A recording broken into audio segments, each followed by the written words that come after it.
Yes, please go ahead. Thank you, Ji. Welcome to this evening's talk, Belonging and Unbelonging, Reflections on Our History and Nationhood by Professor Rajmohan Gandhi, who's with us here today, our esteemed guest speaker this evening.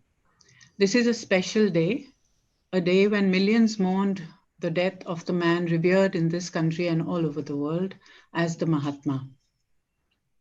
It was on the 30th of January 1948 that Mohandas Karamchand Gandhi was assassinated by Godse, barely months after India won freedom from its colonial masters, a freedom that was won at a huge cost. And as we look back over these many 73 odd years, where do we stand as a republic? Where is the nation that our founding fathers and mothers envisaged in terms of guaranteeing its citizens the freedoms that are enshrined in the Constitution? Is it enough for us today to just call it Shaheed Divas? Or is it enough for us to relegate the freedom struggle to and the politics of non-violence that the father of the nation propagated into the pages of our school textbooks and our history books?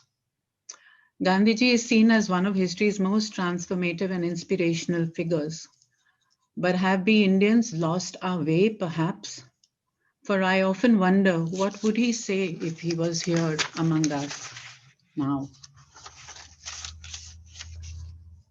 We are going to start our evening with one of Gandhiji's favorite bhajans, Raghupati Raghav Raja Ram, sung by Sarita Vora. She's a celebrated theatre director and a writer who she writes the scripts that they perform, and she's based in Delhi. She's got a wonderful, powerful voice, and I think we'll all begin on a really good note when we start the evening's program with her. After that, I'm going to ask Sanjay Hazarika, International Director of the Commonwealth Human Rights Initiative, to introduce Rajmohanji. But before that, I had thought that since this is our last session of the SYAL festival, our winter festival, which has been online almost it has been online every weekend, sometimes more than the weekend.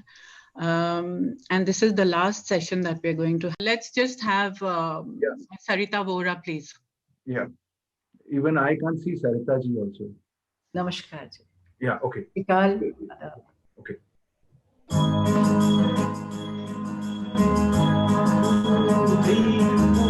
Raghupati Raghav राजा राम पतित पावन सीताराम। रघुपति राघव राजा राम पतित पावन सीताराम। ईश्वरे अल्लाह तेरो नाम, सबको सन्मति दे भगवान। ईश्वर अल्लाह तेरो नाम, सबको सन्मति दे भगवान। ईश्वर अल्लाह तेरो नाम, सबको सन्मति दे भगवान। ईश्वर अल्लाह तेरो नाम, सबको सन्मति दे भगवान। हाथों से करो अपना काम, मुख से बोलो सीताराम। हाथों से करो अपना काम, मुख से बोलो सीताराम। ईश्वर अल्लाह तेरो नाम, सबको सन्मति भगवान। राजा राम पतित पावन सीताराम। राघव राजा राम पतित पावन Sitaram.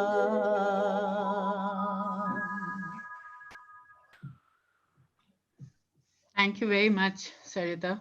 Thank you. And now if I can ask Sanjoy to please do the introduction and then let's get on with the talk. I'll do my stuff at the end. Sanjoy? Just a moment. Preeti ji, Sanjoy is having some problem with joining in. So I'm requesting him to sign in, and please continue for a moment. All right. Okay. Then I'll just do the introduction and let him come in as he does. Thank you very much, Professor Rajmohan Gandhi, for being here with us today. Professor Gandhi is a biographer, he's a historian, journalist, and he's written many books, including one on Punjab. He divides his time between India and the US, and he's currently serving as research professor at the University of Illinois at Urbana-Champaign. He has served as a member of parliament for the Rajya Sabha, and as editor of the Indian Express in Chennai and chief editor Himmat in Mumbai. From 1956, he has been associated with the work of the Initiatives of Change, which was formerly known as Moral Re-Armament. I've heard a lot about that from Sanjoy, Patricia, and various other people. I'm really looking forward to your talk today. So can we just start, and maybe when Sanjoy joins, he will be able to add some more. Thank you, Preeti ji. And thank you, Sarita ji, for that wonderful. You're there on. And yeah, Sanjoy? Can I start? Yeah. Yes, please. Okay, I'm sorry about this technical glitch. I don't know what's happened because I cannot get through at all, but I was really looking forward to speaking to everybody, but here we are. This evening, we are honored, and I'm especially honored to introduce Professor Rajmohan Gandhi, who I have always referred to as Rajmohan ji. While many of you in the audience will have read his biography on the web, I want to highlight a few things that many of you may not be aware of, and which many accounts of do not capture, partly because these insights are also deeply personal. I have had the privilege of knowing Rajmohan ji for over 40 years, and he's been a major influence in my life and thinking and philosophy, perhaps among the biggest of my life. He has been a kind teacher and a mentor whose life is based on principles to which he is deeply committed. He is a friend to leaders and statesmen, a historian and scholar, a truth seeker, and an individual whose life has inspired many, including myself. My parents knew him. He visited the Northeast and especially Assam many times, and played an unseen but pivotal role in bringing leaders of Assam, of the undivided Assam, to a path of reconciliation, and which had a role in the peaceful birth of the state of Meghalaya in 1970. To many of us, his words carry wisdom and inspiration, and we regard him as an intellectual statesman to whom government should listen and heed. This is an especially poignant moment, I am sure, for him and for all of us, as he speaks to us today as the grandson of the Mahatma, whose legacy is being damaged and challenged. Now, the other great stalwart of the independence movement, Chakravarti Rajagopalachari, who later break away from Congress to form India's first opposition party. So, to close the SYAL festival at Majha House, Rajmohan ji will speak to us on belonging and unbelonging, reflections on our time and on our history and nationhood, a theme so urgent and relevant as never before. Indeed, belonging and unbelonging are also similar to a theme that's been explored here at Majha House and elsewhere of outsiders and insiders, which many experience migrants from different parts of the country, whether they're of the northeast or the northwest, or anywhere else in the world, whether they are refugees and migrants, or old settlers and majorities.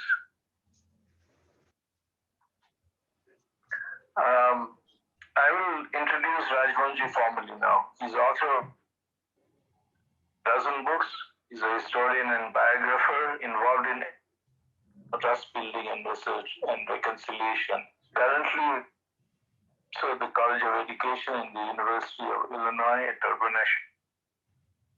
He was also earlier a part of the university's Center in Middle Eastern Studies. His books include claimed most recent Punjab from Aurangzeb to and the new Prince of Gujarat. Is the new book Prince of Gujarat, not the new Prince of Gujarat. Modern South India, a history from the 17th times, and there have been many other books, including The Muslim Mind, Gandhi, The Man, His People, and The Empire. In 2002, he received the Sahitya Academy Award for his book Rajaji, a life, a biography of Rajya. Between 1990 and he was a member of the Rajya Sabha, and in 1990 he led the delegation to the UN Human Rights Commission in Geneva. He has been associated with initiatives of change and speaking and public interventions and dialogues, engaged for over 60 years in efforts for reconciliation, democratic rights. During the 7th state of emergency in India, he was active for democratic rights personally and through his weekly journal published from Bombay, of which I was a member and go to the censor along with my editor at the time, Kalpana Sharma, and do battle there. So we've been through these experiences together. And affiliation, whether India-Pakistan or Hindu-Muslim, have been his goals. And since 9/11, he's also tried to address between the West and the world of Islam. I don't want to hear more from me, so I'm going to close now. Regret that I will try and come on Zoom, but I hope you've been able to. I would now request Rajmohanji to address us. Thank you. Thank you, Sanjay. Thank you very much. Thank you, Preeti ji. My greetings to everybody who's listening.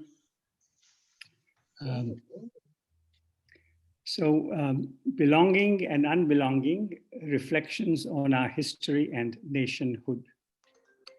To belong is to be the property of,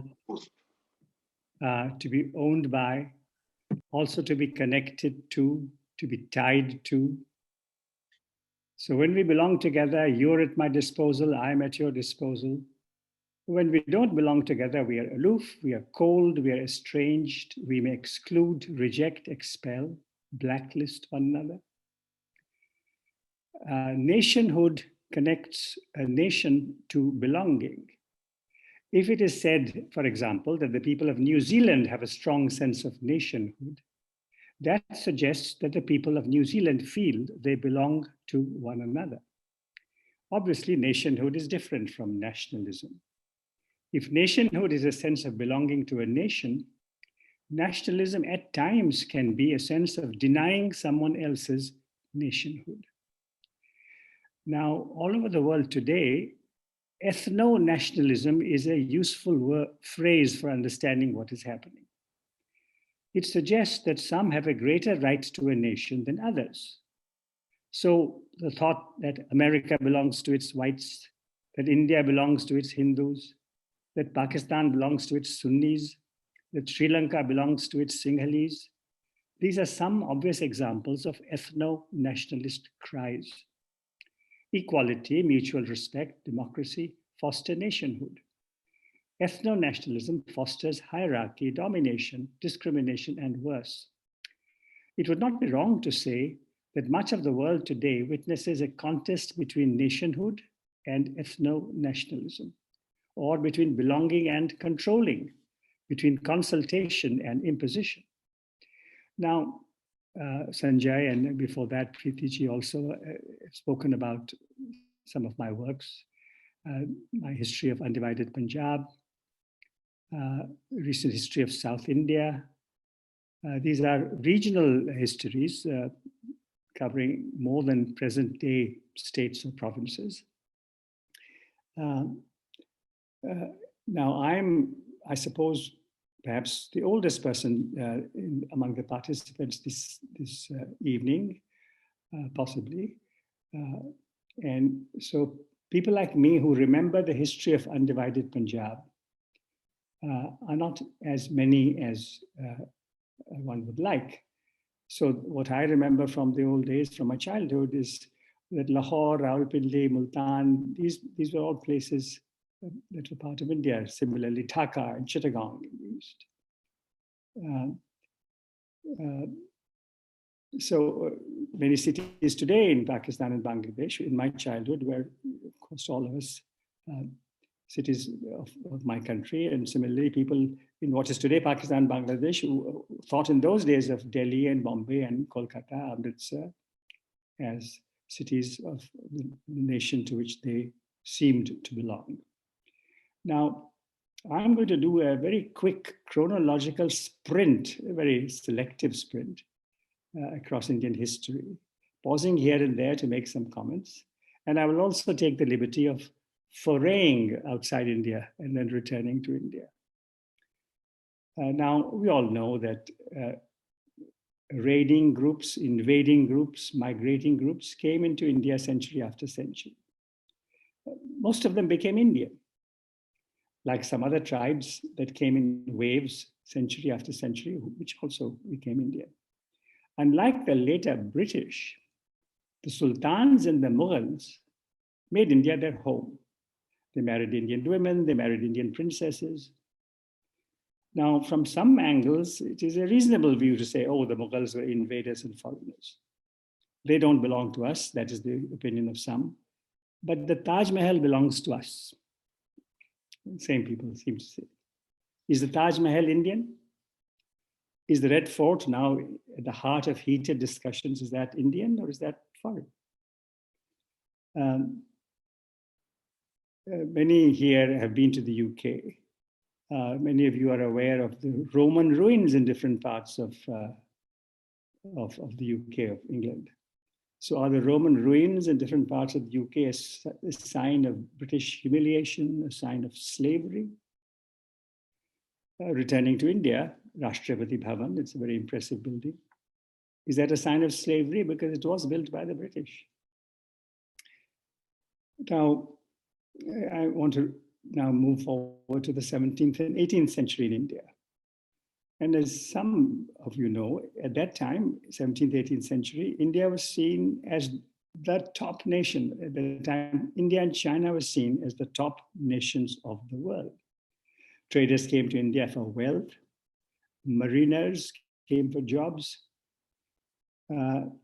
Robert Clive, everybody has heard of. Robert Clive had a close friend called Robert Orme, O-R-M-E. He was Clive's companion and he became an imperial historian and a historian of military conflicts, Orme. So Robert Orme wrote in the 1760s, quote, of the magnificence of the richest empire of the globe, unquote, referring to India. Yeah, India was seen as the richest empire of the globe. So India was the go-to country in the 17th and 18th centuries for bold spirits from the world who wanted to seek a fortune, even as the US in the 20th century and even now is seen as the go-to land. So the Mughal Empire had brought some stability. With all its imperfections, its wrongs, it had also brought wealth to many in India, to the nation as a whole. Later, after the Mughals declined, Europeans continued to seek employment in India. People have forgotten that. Now, I think in Punjab, people know that during Ranjit Singh's time, Italians and French people came and worked and found employment in Punjab. But before Ranjit Singh's time, 30, 40 years before that, in Mysore at that time, during Haidar's time and Tipu's time, many Europeans came and found employment in India. So now, of course, today, much of the world tries to go to other parts of the world, especially to the United States, Canada. Now, out of 332 million people who live in America today, US today, between 5 and 6%, about 18 million in all, are of Asian origin. And among the Asians, 18 million or so Asians today in the United States, the largest single group are the Indians and Chinese. I think Chinese are slightly ahead at the moment, but I think within a year or two, the Indian element in the US will exceed the Chinese element. There are Filipinos, there are Vietnamese, Koreans. Asians as a whole are 18 million. It's worth knowing that now the Asian percentage is almost half of the African American percentage. And the Asian percentage is growing. Now here in America, the lady that you've all heard of is known as Kamala Harris. Nobody calls her, and she herself doesn't call herself Kamala Harris. She's Kamala Harris, Kamala Harris. And she's half Indian in origin, half Jamaican. And Jamaicans have been coming into the US for a long time. And Jamaican, African-American Jamaicans, African-American Americans are seen as one. And then many of you saw this incredible young poet, Amanda Gorman, and heard her, African-American, brilliant student, brilliant young person, and an absolutely fabulous poet. So now Kamala Harris, with her unique ancestry, is seen as completely American. Amanda Gorman is completely American. So they belong to the US. They have a sense of belonging. They're part of the American nation and nationhood. Now, recently we saw this big political change in the US. Trump was defeated. Trump was connected to the notion that the US belongs to its whites. Now, Trump's defeat, which was an important event in the world, was by no means inevitable. It happened. The US had come close to espousing not equality, but hierarchy and even white supremacy. And the great question now, which continues, is will the US remain a land where a new world beyond race and religion is being created? Or will the US champion white supremacy? Whites must take America back. That remains a powerful slogan. The notion that white America must resist being swamped by blacks and browns from Asia, from Latin America. So what is it that caused the defeat of Donald Trump? It was not a clever political alliance.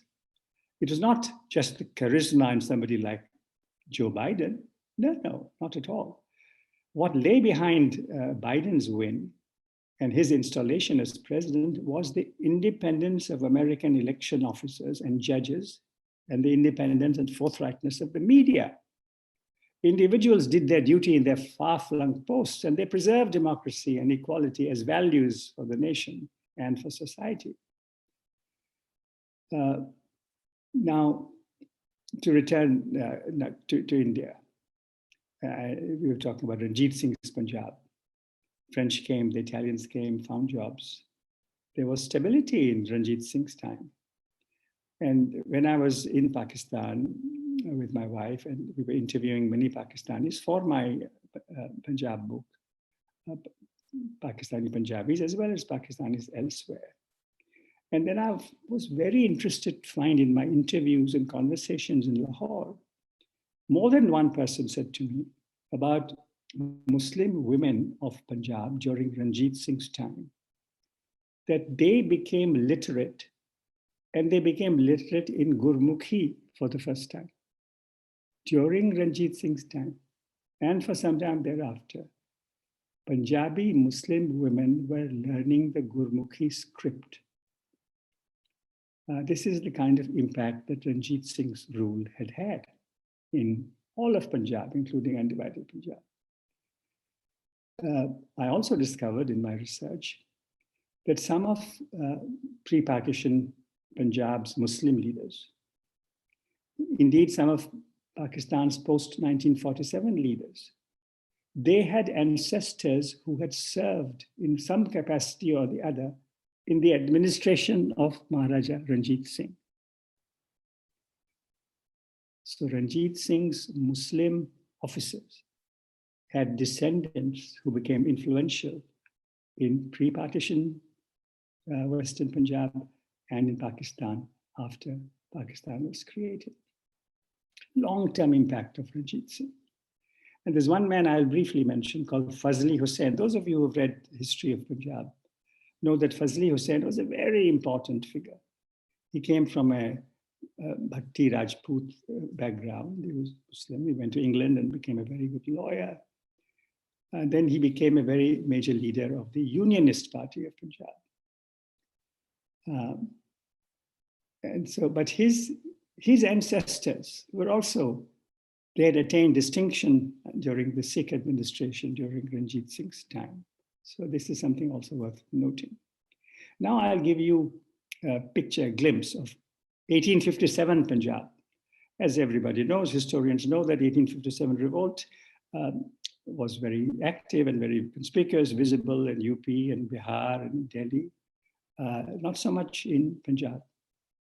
And so here's the story of how the British tackled 1857 in Punjab.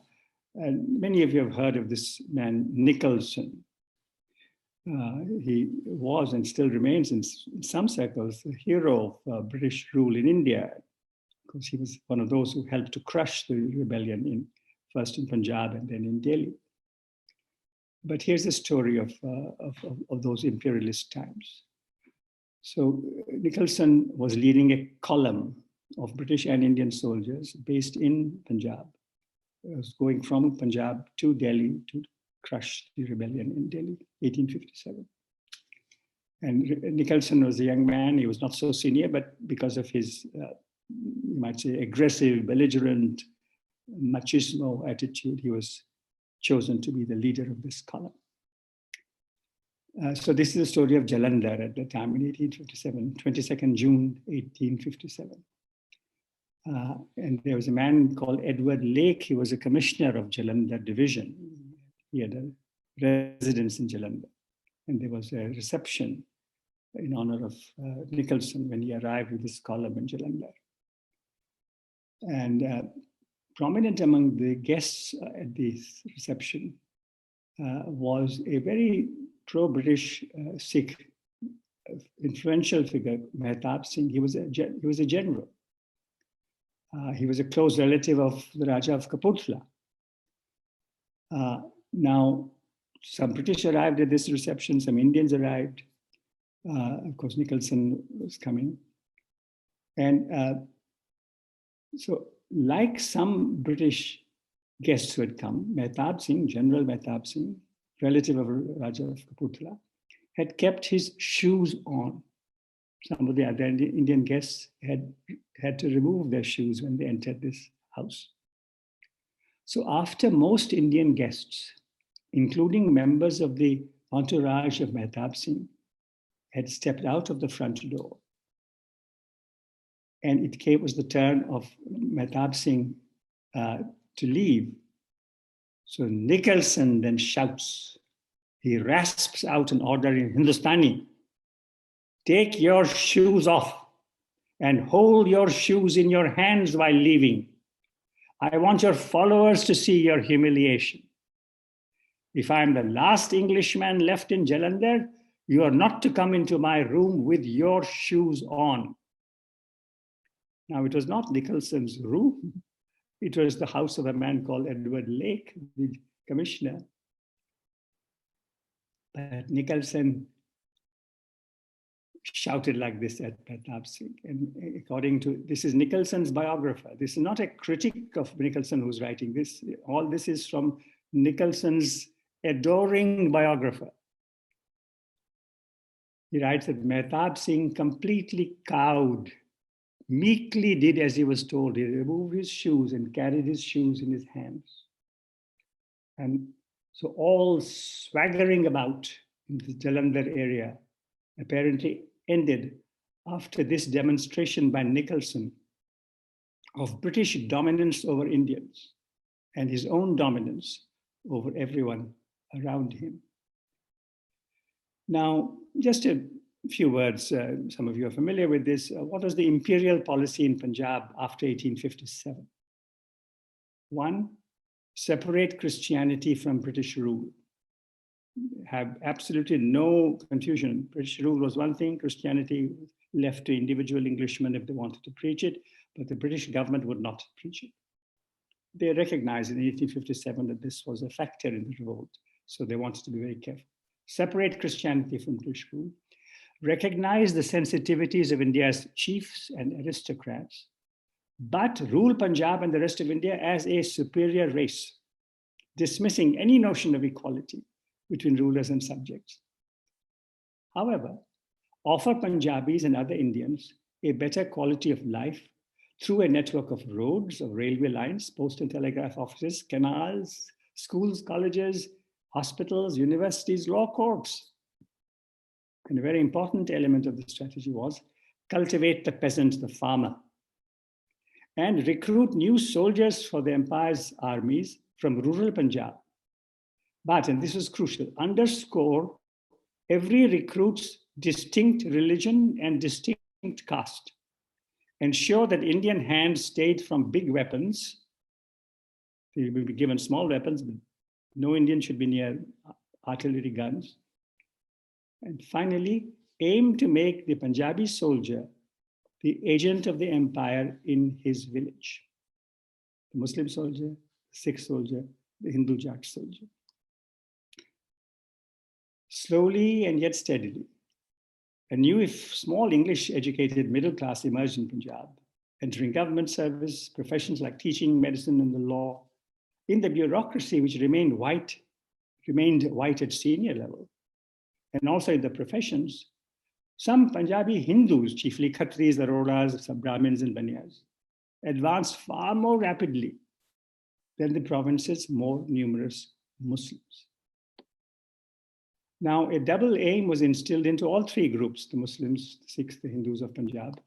Guard your community against perceived threats from other communities and build your community's relations with the British.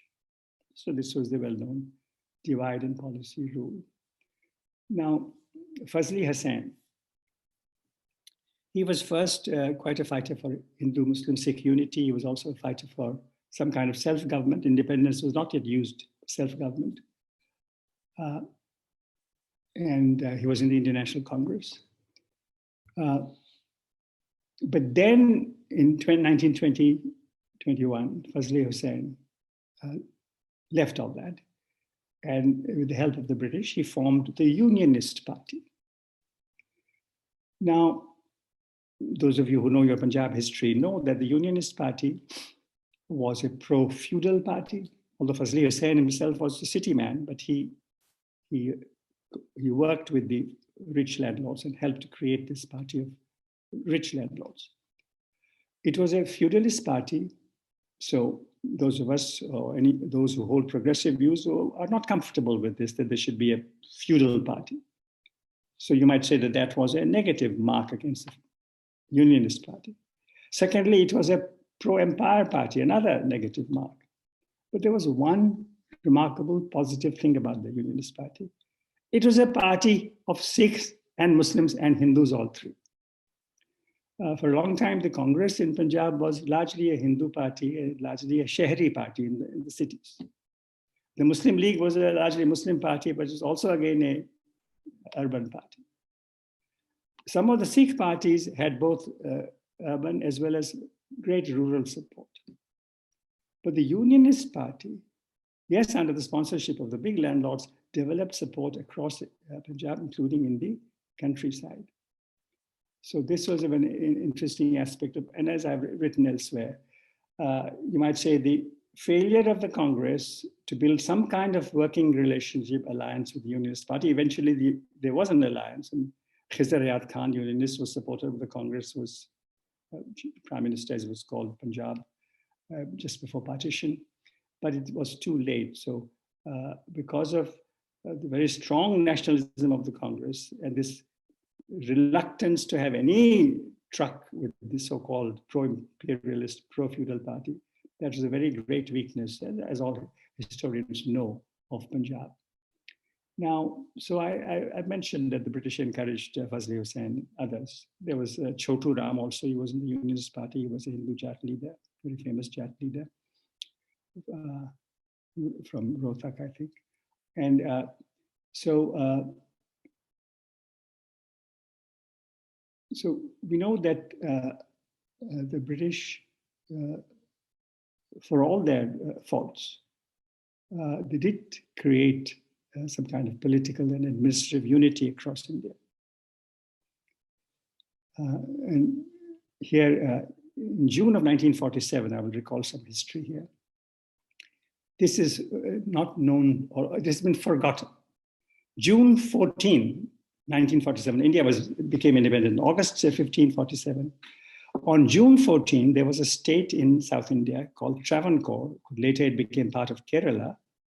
But it was known as the princely state of Travancore. It had a Maharaja, and it had a Diwan, Sir C.P. Ramaswamy Iyer, who was very bright, very smart, very sharp. He was the Diwan. So on June 14, 1947, as people have now forgotten, Travancore declared its independence from India. It appointed an agent to Pakistan.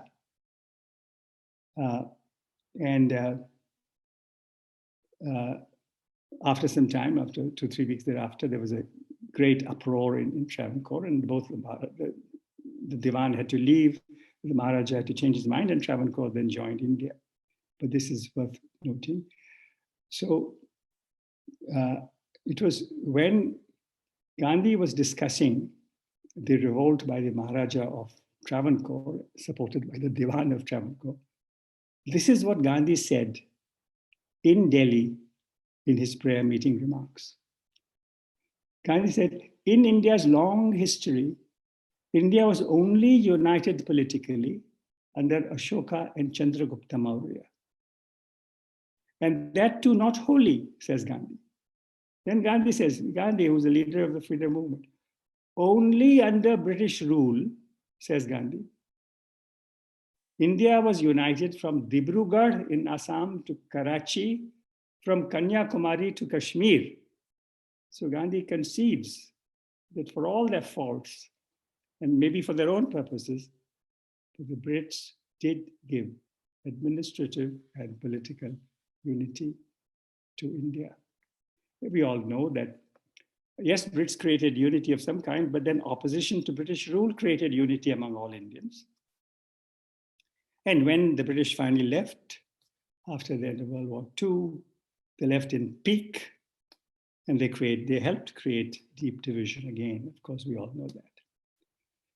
Now, I mentioned the policy of focusing on the Punjabi peasant as the soldier in the village, as the crucial agent of the British Empire. Now, the story of the empire, the world, the Punjabi peasant is an ongoing story. So, we know what's happening in Canada today and in America today. And so many amazing Sikh peasants who are so successful and have contributed to Canada, contributed to the US in an unbelievable way. Unbelievable way. So there are many Punjabis who live in Canada. Punjabi language is spoken in Canada and Canadian Parliament. After English and French, Punjabi is the language that is spoken in the Canadian Parliament. There is the UK, there is the US. Many Indians of all kinds, not just Punjabis, live in these countries. Now, and for many Indians who settle down, say in Canada, the UK, US, they quickly accept America as their country, or Canada, UK as their country, Germany, France, Australia, New Zealand.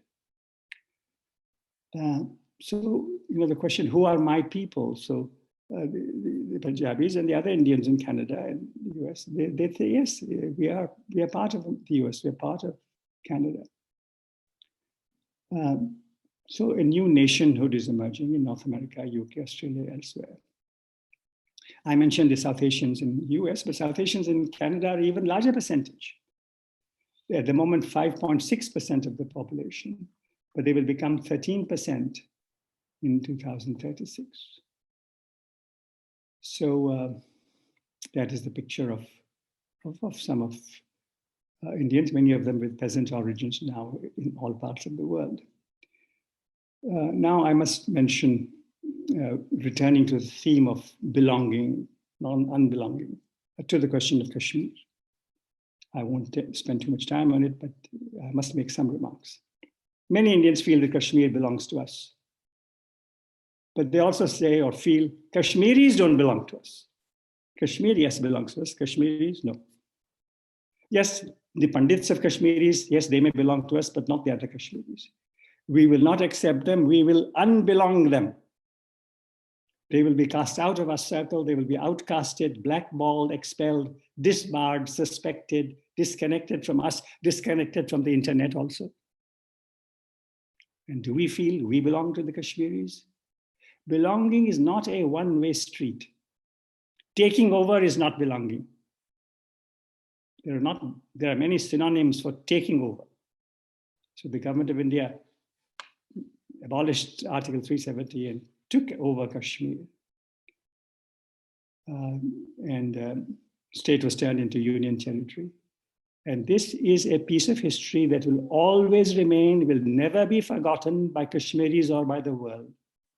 When Article 370 was removed, or in effect removed, and Kashmir was turned from a state into a union territory, not a single Kashmiri individual was consulted in that very big change. Now, slogans such as one nation, one language, one nation, one religion, these are not openly raised, but they are very deeply, privately nursed inside people's minds.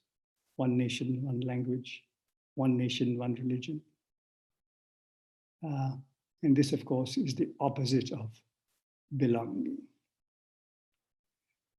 So really, all of us have to ask the questions. Who are my people? Who are my people? Ultimately, are some of us willing to say that all of humanity is my people? And that humanity should be equal? Those are questions to ask. Now, we all know, and it was very moving these last months to see how pervasive and influential Guru Nanak has been to the people of India, not just the farmers, not just in Delhi, but everywhere. Somehow in the last months, all of us have been reminded afresh of the power, the nobility, the goodness, the large heart of Guru Nanak. And I think Guru Nanak would say, all of you belong to me and I belong to all of you. Now, this is a well-known line from Kabir, which I think many of you will know on what belongs to us. Mandlago meru yaar fakiri mein, but he also said, haath mein kundi, bagal mein sota, charon disha jagiri mein. So he looks at the whole world, and all the lands of the world belongs to him because he's given up attachment. So that is another way of looking at belonging and unbelonging. Now, just a final few words on Gandhi, since it is his death anniversary today. Now, we all know of his focus on non-violence, but that makes it easy for us to forget Gandhi's passion for freedom of India. Many people have forgotten that, but the British never forgot it. The British had a viceroy before Mountbatten called Archibald Wavell. He was a general. He had served in North Africa. He had fought against Rommel. He was a great general. He was the commander-in-chief during the Quit India movement in Delhi. Then he became viceroy from 43 to 47. So Wavell's diary is worth reading. writes about his negotiations, but all the Indian leaders he interacted with. He'd also, of course, as I mentioned, been in North Africa. He was a bit of a poet. He was interested in history too. And Wavell wrote in his diary that of all those who opposed the British Empire in the world, in Africa, in the Middle East, elsewhere, in Asia, the toughest opponent of British rule, writes Wavell, was Gandhi. So focus on Gandhi's non-violence makes many of us forget his passion for India's independence. However, one more thing which has been forgotten is Gandhi's focus on individual freedom. He didn't want India to be free merely. He wanted the Indian to be free. So in 42, August 42, when Gandhi's Quit India call was overwhelmingly endorsed at a Congress assembly in Mumbai, only 13 people, these were congressmen sympathetic to the Soviet Union, they opposed Quit India. Everybody else enthusiastically supported it. And after the voting, it was overwhelmingly in favor of Quit India, and only 13 had voted against it. Gandhi's opening statement was, I congratulate the 13 friends who voted against the resolution. That you voted according to what you felt was right. Now, then, anyway, Quit India happened, people went to jail, they were released, and then India became independent. And some of you may remember that in February of 46, there was this mutiny in sections of the Indian Navy. No Indian officer mutinied, but the ratings in the ships, naval ships, it was a remarkable mutiny, which was suppressed. But during the mutiny, some people on shore also, some textile workers in Mumbai supported the mutineers. And by this time, the great slogan that Subhash Bose popularized, Jai Hind, had become a very popular slogan. So some of these striking workers in Bombay supporting the mutiny in the Navy, they were marching in the streets of Bombay and they were telling people on the streets, say Jai Hind, say Jai Hind, you have to say Jai Hind. So Gandhi heard of this, and this is what he wrote at that time. In as much as a single person is compelled to shout Jai Hind or any popular slogan, a nail is driven into the coffin of Swaraj in terms of the dumb millions of India. So national independence was not going to be enough. The individual Indian had to be free to dissent. Now, Saritaji sang this Raghupati Raghav Rajaram to us so beautifully. And we all know of Gandhi's love for devotion to the name Rama, which was his favorite name for the Almighty. So this is what Gandhi says, I think in June of 47. So if someone, this Gandhi quote saying, June 47 in Delhi, if someone comes to me and says, will you or will you not utter Ram Naam? If you don't, look at this talwar. Gandhi says, then if somebody says like that to me, I will not utter Ram Naam at the point of the sword. If someone comes to me and says, wants to make me recite the kalma at the point of the sword, I will never do so. I will defend myself with my life. Now, on 24th September, this is what Gandhi said in Delhi. Quote, I have just a handful of bones in my body, but my heart belongs to me. So do your hearts belong to you, he told those who were listening to him. So this brings me to my final point, the farmers' agitation.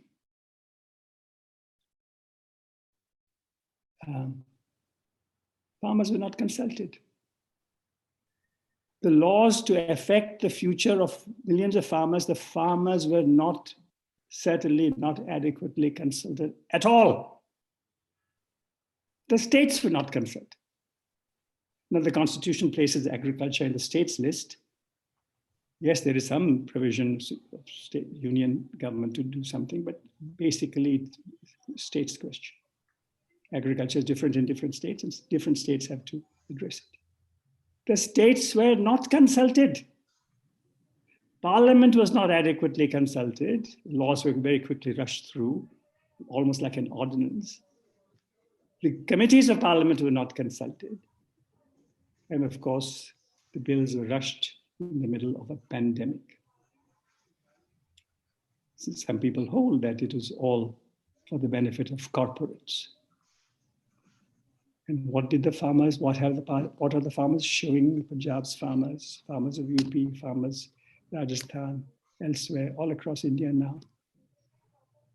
And these incredible farmers, I mean, in Delhi, months in bitter, icy winter, losing people to the cold, some committing suicide. So many people have become martyrs here. And they showed firmness. The fear of the government was broken, has been broken. Great discipline was displayed for a long time.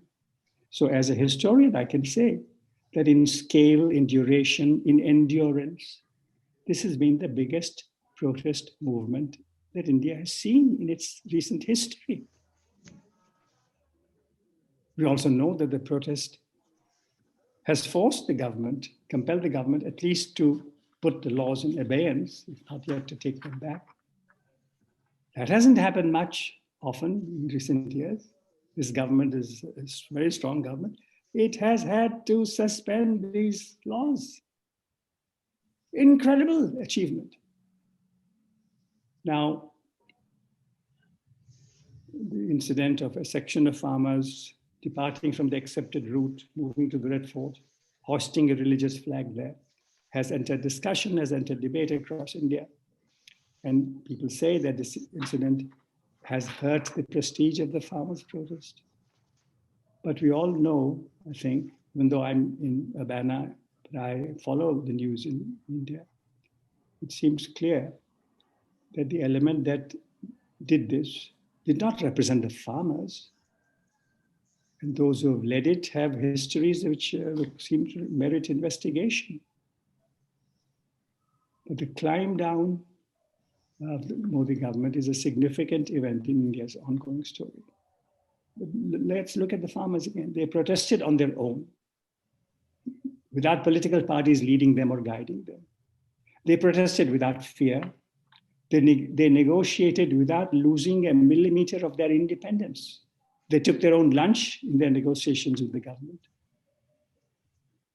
So where seemingly or allegedly powerful media was happy to become a Godi media or a lapdog media, when big business pocketed insults and raids while seeking its share in the rewards of an alliance with political rulers, when judges and police officers were unwilling to exercise their independent judgment, Punjab's peasants and India's peasants showed that the power of the state would not silence them and that the bite of Delhi's winter would not send them home. This is an amazing example. An example that should encourage India's civil servants all across India in their different posts. Police officers, magistrates, judges. It will tell all these individuals that ministers and party leaders are not their masters. They're not India's masters. They're merely people elected for a limited period to a position of influence. So in this recent period, when the citizen-state equation has altered in the favor of the state and to the disadvantage of the citizen, the demonstration of citizen autonomy by the peasants of India is of supreme significance.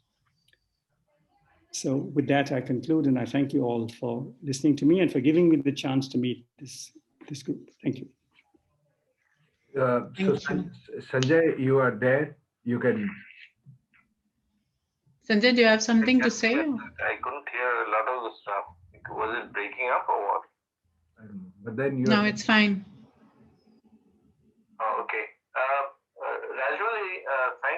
much for that great sweep that you've been able to give, starting from an ancient time to the contemporary.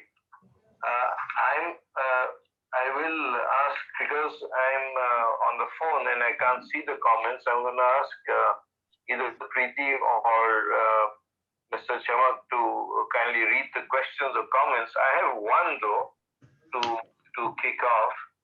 You know, one of the recurring themes in your life's work has been the issue of reconciliation and engagement, dialogue, and the closing of revenge. And I'm very interested in the way you reflected on how Gandhiji spoke of his passion for India's independence, but also his passion for Indians to be free, that the individual must be free to dissent and to speak and express his views. In such difficult times, how do you see this, reconciliation and playing out? Because if belonging is not a one-way street, nor is reconciliation. Well, this is a very tough question, but thank you, Sanjay, very much for this question. And it is an absolutely crucial point. But I think all these India's independence, or say we're talking about the farmers' protest, or the goal of a particular movement, the justice that is sought, and reconciliation, these are all necessary goals, but we must not confuse them or mix them. So when we are talking about what people regard as an injustice, and people are protesting against it, then I think the demands have to be fought for, and with total conviction and without any fear, willingness to pay the price, as many people have demonstrated. And I think reconciliation comes along with justice, and sometimes after justice has been secured. Now, and if reconciliation does not come after justice has been secured, then even the justice becomes temporary and becomes loses its real force. So my limited life and my study of history in India and elsewhere has shown that reconciliation and justice are both absolutely necessary aims, but we must not mix one with the other, and we must realize that one can't last without the other. Right. Well, that I think is very critical, because you had these truth and reconciliation commissions in South Africa and elsewhere, with varying degrees of success, and always the point came back that without justice, without equality, there cannot be reconciliation which lasts. So thank you for your thoughts. I'm just going to open it up to Mr. Chamak. Are you, Arindaji, are you no, passing on the question? No, Preeti would be doing it. Preeti would be doing it, yeah. Okay. There are not really any questions. There are just a few comments which have come here. Sabha Fatima saying, many argue that the current status of Kashmir will give Kashmiris more rights and security, even if Kashmiris didn't ask for it. Do you think that sometimes violation of human rights can be justified if the act aims to do good for all? I think they're mostly just comments. There's not really any questions as such. So we must break this habit of not consulting the stakeholders so many times in the last 73 years, and equally pronounced now. Can I be allowed to ask a question, please? Sorry? Can I be allowed to ask a question? Yes, who's that? Yeah, it's Mr. Surendra Sage from Jalandhar. My simple question to the speaker is that if every ethnic group starts exhibiting muscle and numbers to get the laws repealed, which may have been made 10 years, 5 years, 20 years back, what will happen to the administrative structure of the country and the constitution? Oh, that's a great question. And you're asking about laws that were passed several years earlier. Even 2 years, 3 years, 4 years, but anytime. 370 including, Teen Talaq including, against anti-dowry including, reservation including, the creamy limit including. They're all laws. No, what you say is a very important point, that whether a law is recent or old, if there is any opposition to it, that raises difficult issues which need to be resolved. But I think we must also distinguish between a general opposition to a law and the creation of a new law or a new policy without consultation. So there are good laws, good protests, bad protests. But if we introduce a new law without consultation, as we did in Kashmir, as we did over the farmers, if we introduce a new law without consultation with the people most directly affected, nowhere in the world is this accepted or regarded as something desirable. There are practical difficulties in all societies, but nowhere in the democratic world, absolutely nowhere in the democratic world is there any respect for the imposition of a new arrangement without consultation of the people most directly involved. So what will happen to the common code for the Indians and all the laws that exist for various groups, particularly the Sharia?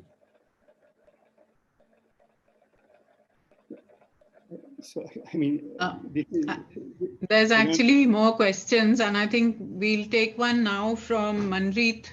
I think that should be the last one because we're also running very, very late. Manjeet, please. Yeah, thank you. Thank you, Preeti. Good morning, Professor Gandhi. I'm a huge fan of your work. I should put it out there, both of Punjab and Patel. I'm a writer myself, and your book on Sardar Patel has been invaluable to me. And thank you for this absolutely fascinating conversation.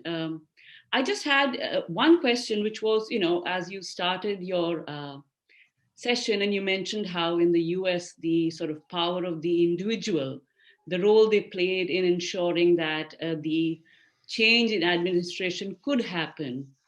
And in India, at this point, we are seeing, as you have said towards the end of your session, the marvelous role that the farmers from Punjab, from UP, from Haryana have played, and in fact held a mirror to all of us in terms of how we as individuals can, exercise our choice in a democracy.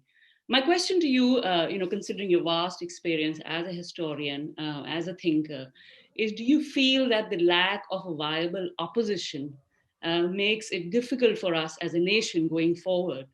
Considering that in the US, for instance, we do have an opposition which was able to run with the views of people who were not in the camp of the earlier president.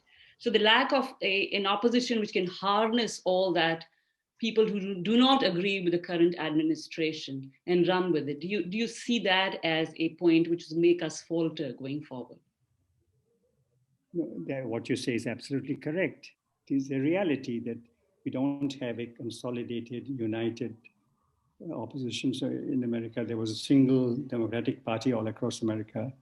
That does not exist today. So we can regret it or lament it, but that lack cannot be corrected magically. We can't exhort the political leaders to find some way of strong unity. They should find it. We can urge them. If they are good personal friends of ours, we can encourage them. But we can't prescribe a formula. Dekho ji, kya buri halat hai, yahan opposition hi nahi hai. The farmers didn't say that. जो उन्हें लगा कि ये गलत कानून है, हम उसके खिलाफ हम लड़ेंगे, किसी भी कीमत हम देने को तैयार हैं. So, yes, the opposition unity, we all want it, but it will come not by exhortation or by lamentation. It will come by demonstration of independence and courageous action by all of us wherever we are. And where individual opposition leaders from any party, if they show, or even within the ruling party, if they show courageous dissent, अगर कोई BJP का भी dissent करता है openly, तो हम उसकी तारीफ कर सकते हैं.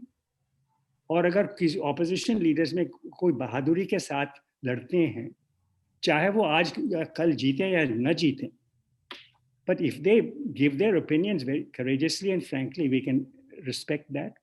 So in short, my advice is, जो नहीं है उसके बारे में हम जरूर दुख प्रकट कर सकते हैं, अफसोस प्रकट कर सकते हैं, लेकिन the more important thing is to encourage a courageous, dissident, disciplined action of a wise kind, of course, not a destructive kind. We must fearlessly encourage it, and you know, there's so many people who are unhappy with this business of passing laws without consultation, and of course we also know about, you know, discrimination at so many levels. ये सब हो रहा है, but all those who are unhappy about it, that we have to be a bit nicer towards one another.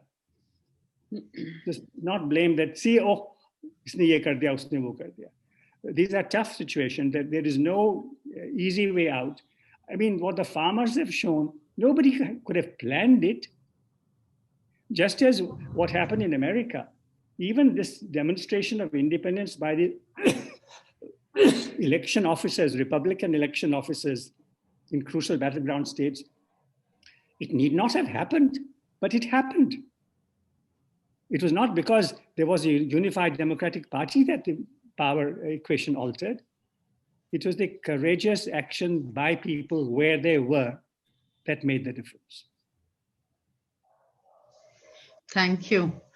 I think we'll end the questions here. And thank you very much, Rajmohanji, for that wide sweep, deep understanding that your talk has brought, and unflinchingly looking at so many of the issues that confront us in this country today.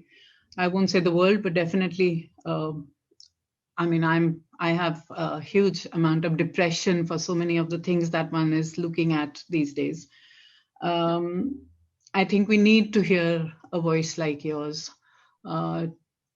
maybe to just spell it out sometimes and be able to honestly look at things and confront the questions that face us.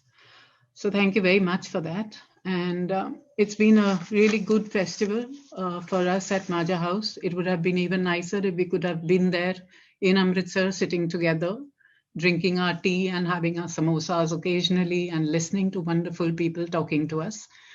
But since that was not possible, we did the online sessions throughout this month, beginning with Trolley Times on the 2nd of January, where we talked a little bit about the farmers sitting on their protest and this paper that they had started. And we went on with a number of wonderful speakers through the month. And before we end, I really want to bring to the audience's attention the wonderful team that has been working throughout to present these sessions, these conversations to you week after week. So everybody from the Majha House team, I hope you're all here, and can we see you? So as I take your name, will you wave or something so that we know who you are?